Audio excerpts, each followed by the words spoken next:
თბილისში მიკრო და მცირე ბიზნესის მხარდასაჭერად ახალი ეტაპი იწყება. დედაქალაქის მერია პროგრამაში მიკრო და მცირე ბიზნესის ხელშეწყობა განცხადებების მიღებას იწყებს. პროგრამა წელს მნიშვნელოვნად გაფართოვდა, გაიზარდა როგორც საერთო ბიუჯეტი, ისე დაფინანსების მაქსიმალური ოდენობა და მეწარმეებს უკვე 50,000 ლარამდე თანადაფინანსების მიღება შეეძლებათ.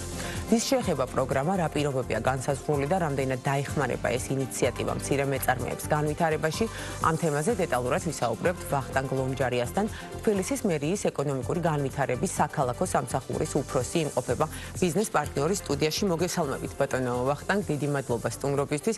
პირველ რიგში სანამ ცვლილებებზე ვისაუბრებთ, მოდით განვარტოთ თუ რას გულისხმობს მიკრო და მცირე ბიზნესის ხელშეწყობის პროგრამა და რა მიზნებს ემსახურება ის. გასულ წელს დაიწყო და ასევე საინტერესო იქნება გასული წლის მონაცემების შეჯამებაც. მოგესალმებით, პირიქით თქვენ გიხდით მადლობას მოწვევისთვის, მივესალმებით ტელემაყურებელს. გასულ წელს დაფინანსდა 53 ბიზნესი, ჯამურად დაახლოებით 9 მილიონ ლარზე ცოტათი მეტი თანხით. თითოეული მათგანისთვის დაფინანსების მაქსიმალური ოდენობა შეადგენდა 20,000 ლარს, თუმცა იყო თქვათ 5,000 ლარამდე ბიზნესები, 5 ერთეული, რომელიც დაფინანსდა ჩვენგან თანამონაწილეობით თითოეული საქონლის შემთხვევაში 90%-ის ოდენობით, ხოლო 5,001-დან 20,000 ლარამდე უკვე 85%-ის ოდენობით. წელს გამომდინარე იქიდან, რომ შარშანდელი საპილოტო პროგრამა შეფასდა დადებითად, გავაფართოვეთ და სრულმასშტაბიანი გახდა უკვე პროექტი. შესაძლებელია 50,000 ლარამდე მაქსიმალური დაფინანსების მიღება, სადაც 70%-ს ჩვენ ვაფინანსებთ, ხოლო 30%-ს თავად ბიზნესი. პროგრამა გათვლილია როგორც ფიზიკური, ასევე იურიდიული პირებისთვის, რომლებიც მინიმუმ 2 წელია არიან რეგისტრირებულნი და საქმიანობენ თბილისში. საწარმოო პროცესი უნდა იყოს უშუალოდ თბილისში და ასე დროს ჩვენ მზად ვართ, რომ დავეხმაროთ ბიზნესებს, შეიძინონ მანქანადანადგარები, აღჭურვილობა და ტექნოლოგიები, როგორც ადგილზე, ასევე წარმოებელი ქვეყნიდან ტრანსპორტირებისა და საბაჟო ხარჯების ჩათვლით და ძალიან დიდი მედებს ვამყარებთ, რომ ეს გაფართოებული ისეთი სრულმასშტაბიანი პროექტი კარგად მოემსახურება ადგილობრივი ეკონომიკის განვითარების ინტერესებს და წაადგება ადგილობრივ ბიზნესს. რამდენი ბიზნესი დაფინანსდა შარშან საინტერესოა და ასევე წელს თუ იგეგმება თქვა დაფინანსებული ბიზნესების რაოდენობის ზრდა და ასევე განვარტოთ 50,000 ლარამდე არის გაზრდილი, როგორც ვახსენეთ, თანადაფინანსების მოცულობა 20,000 იყო შარშანი. საკმაოდ დიდია ნახტომი, ასე ვთქვათ, ცვლილების და რის მიხედვით განისაზღვრა ეს? თავიდან წესი მიუხედავად იმისა, რომ 50,000 ლარამდე დამტკიცდა, ჩვენ გადავწყვიტეთ, რომ საპილოტოდ არ გაგვეცა არა 20,000 ლარზე მეტი.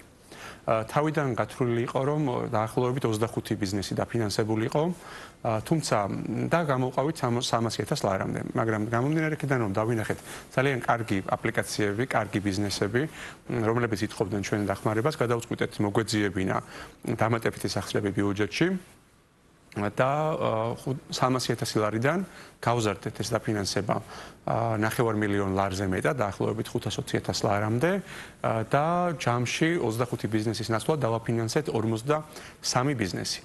წელს დავიწყეთ ჩვენ თქვა მსჯელობა და ბიუჯეტის დამტკიცება 9 მილიონ ლარზე, თუმცა თუ დავინახავთ, რომ არის ძალიან კარგი ბიზნესები და ჩვენს გამოვნახავთ ბიუჯეტში შესაძლებლობას, რომ გავზარდოთ ეს მაჩვენებელიც, შეიძლება 40-ზე მეტი იყოს წელსაც დაფინანსებული ბიზნესები, თუმცა გამომდინარე იქიდან, რომ ასევე იზრდება თანხის ოდენობა, ამას პრაქტიკა გვიჩვენებს, თუმცა ჩვენ ვეცდებით, რომ საუკეთესო ინტერესებიდან გამოვიდეთ მხოლოდ ადგილობრივი ეკონომიკისა, რომელიც გვიკარნახებს იმას, თუ რომელ ბიზნესს უფრო მეტად სჭირდება კონკრეტული მანქანადანადგარი, რომ უფრო მეტად მოემსახუროს ან წარმოებული პროდუქციის რაოდენობის ზრდას, ან წარმოებული პროდუქციის ხარისხის ზრდას, ან ორივეს ერთად. ჩვენთვის ძალიან მნიშვნელოვანია, რომ გავზარდოთ ადგილობრივი მეწარმეების კონკურენტუნარიანობა ბაზარზე.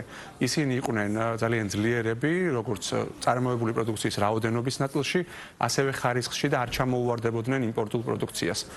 მათ შეეძლოთ ჩაანაცვლონ იმპორტული პროდუქცია, ან წახალისდეს მათგან ექსპორტზე პროდუქციის გატანა, გამომდინარე იმ ხარისხიდან, რომელსაც ჩვენ ვიღებთ, თუმცა ძალიან ბევრი დანადგარი, რომელიც ჩვენ ერთად შევიძინეთ ბიზნესებისთვის, იმსახურებოდა როგორც ხარისხის ზრდას, ასევე წარმოებული პროდუქციის რაოდენობის ზრდას, რაც რა თქმა უნდა ძალიან მნიშვნელოვანია. მნიშვნელოვანია და ძალიან მოხარულები ვართ, რომ ვაღწევთ ამ ორივე მიზანს და პლუს ასევე ვაღწევთ იმასაც, რომ იზრდება დასაქმებულთა რაოდენობაც. ბატონო ვახტანგ, საინტერესოა დაფინანსებული ბიზნესებიდან დარგების და სექტორების მიხედვით, რომელი ჭარბობდა და ასევე წელს ვთქვათ, თუ კეთდება აქცენტი რომელიმე მიმართულებაზე დაფინანსების ნაწილში, პრიორიტეტი თუ არის განსაზღვრული. მოგახსენებთ, პრიორიტეტებში მაგალითად პრაქტიკამ რაც გვიჩვენა დაახლოებით 20%-ზე ცოტათი მეტი ჩვენგან დაფინანსებული ბიზნესების იყო ტანსაცმლის წარმოება.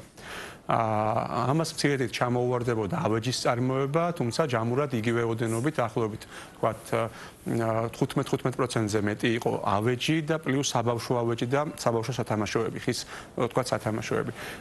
შესაბამისად, ესენი ძალიან მნიშვნელოვანი პრიორიტეტებია, მით უმეტეს რომ გააჩნიათ იმპორტის შენაცვლების ან საექსპორტო პოტენციალის თქვათ დიდი მნიშვნელობა. ამას გარდა დაფინანსდა კერამიკული წარმოება, ხელნაკეთი ნივთები და ასევე კვების გარკვეული დარგები, თუმცა მნიშვნელოვანია რომ აღვნიშნოთ რომ ჩვენ არ ვაპრიორიტეტებთ, არ ვთვლით რომ უნდა დაფინანსდეს ამ ეტაპზე ყოველ შემთხვევაში სწრაფი კვების ობიექტები, ან იგივე ვთქვათ ნამსხვრების მიმართულება, ან ღვინის მიმართულება, სადაც კონკურენცია მაღალია და სადაც საექსპორტო პროდუქციის შენაცვლების პოტენციალს ნაკლებს ხედავთ, ჩვენ ვცდილობთ რომ აქცენტი სწორედ იმაზე გაკეთდეს, სადაც ამ კუთხით ჭირდებათ ბიზნესებს ადგილობრივი ხელისუფლების დახმარება. თქვენ არაერთხელ ახსენეთ მანქანა დანადგარები, რომ დავკონკრეტდეთ კონკრეტულად მიღებული დაფინანსების გამოყენება გარდა ვთქვათ ინფრასტრუქტურული უზრუნველყოფისა დამატებით თუ არის რაიმე შესაძლებელი და რა არის ეს? კი ბატონო, აღწერთ აი კონკრეტულად რისი დაფინანსება ხდებოდა ან შეიძლება მოხდეს. ეს შეიძლება იყოს ადგილზე დანადგარის შეძენა, ეს შეიძლება იყოს წარმოებელ ქვეყანაში დანადგარის შეძენა, მისი ტრანსპორტირება და განბაჟება.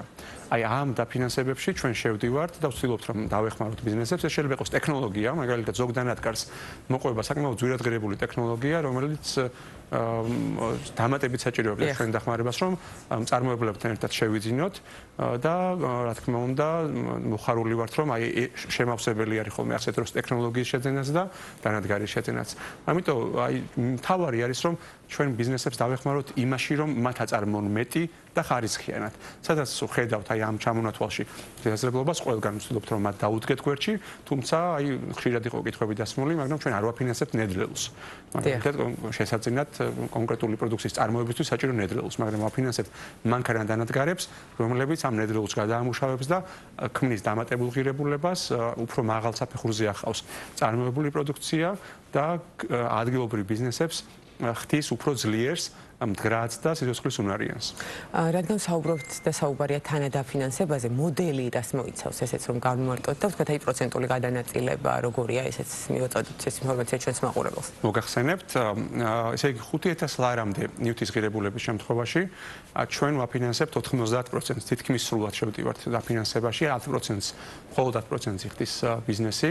თუ საუბარია 5001 ლარიდან 20000 ლარამდე, 85% არის ჩვენი მხარე, 15% ბიზნესი, 20001-დან 30000 ლარამდე უკვე 20%-ზე ადის ბიზნესი და 80% ჩვენია და 30001 ლარიდან ჩვენ ვაფინანსებთ 70%-ს, მაგრამ ჩვენი დაფინანსება არ აღემატება 50000 ლარს.